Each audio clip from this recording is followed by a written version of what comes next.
Morning, or whatever time it is you're going to be watching this. The book I selected for today is very strange for me, as a history of weaponry. And I really love this book because I suppose man, and it is man, usually his ingenuity gets recorded. And this is what gets remembered for posterity more so than women's work, which I would actually say was probably more important. But anyway, so here we go. What I'm going to read today is the introduction. And so if you want to, don't forget that I'll leave a, a scanned copy so you can see better in the attachment. So here we go. On your marks, get set. Hold on a second. There we are. A history of weapons must necessarily reflect the history of warfare, for throughout the ages, weapons have been used primarily in war. Weapons have always intrigued and delighted mankind. Well, exactly mankind and not personkind, but anyway, there you are. And for very good reason. Mankind has always been intrigued by war. In earlier times, this fact, so unpalatable to us, was openly recognized. War was a tonic, a test of courage, an outlet for the aggressive spirit of the human male. Women... Okay, sorry, I'm not going to do my commentary. Anyway, so it is a joyous thing, is war, wrote Jean de Bouille, who had served under Joan of Arc in the 15th century. You love your comrades so in war. There's a bit of an undertone to that. You love your comrades so in war. Actually, I haven't done that properly. You love your comrades so in war. I haven't done that.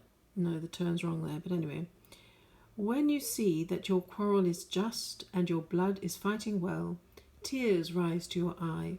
And out of that there arises such a delectation that he who has not tasted it is not fit to say what a delight it is. Do you think that a man who does that fears death?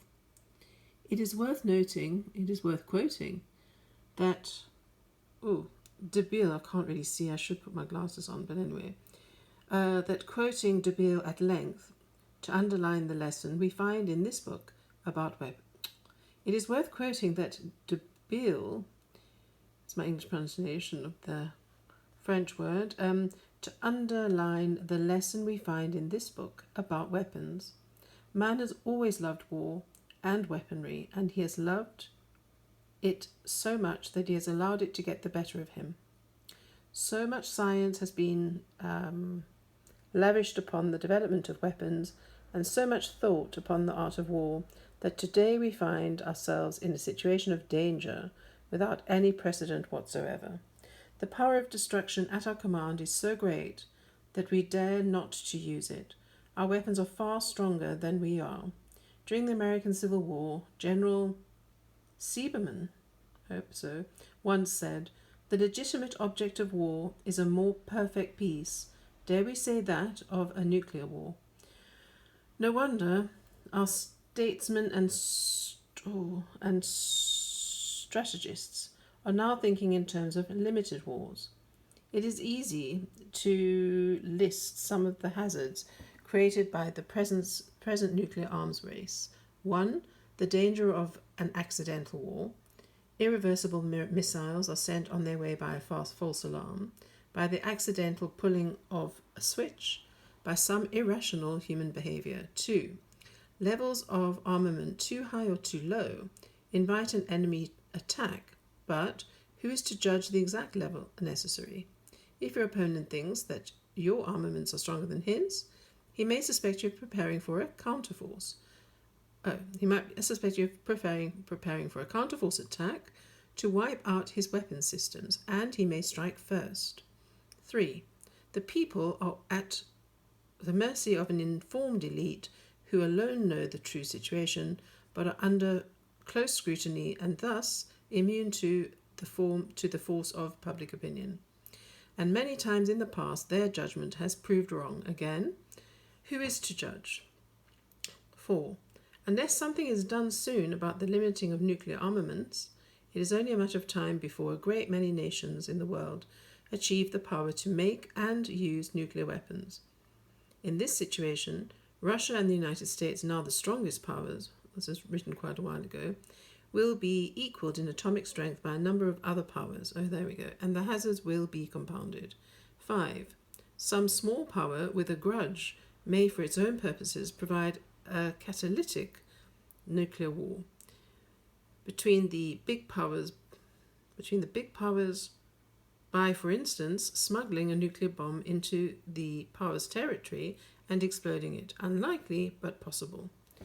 All right, lesson learned, never doing this without glasses on. Anyway, so this book, as you can see, is quite fascinating. I suppose that's why I've never gotten rid of it, but it's quite alarming, some of it. But I think it's very sad. Look, I mean, ultimately, I love that image. Ultimately, it's killing machines, isn't it? I just went to the Roman exhibition at the British Museum. That was quite something. I kind of went to see the Romans, but then it was all about war, so that says something as well. Anyway, there you go. Very nice book. Beautiful, beautiful layout and graphics. Anyway, enough of all that. Death, Killing Machines. It's a fabulous book. Anyway, so bye for now.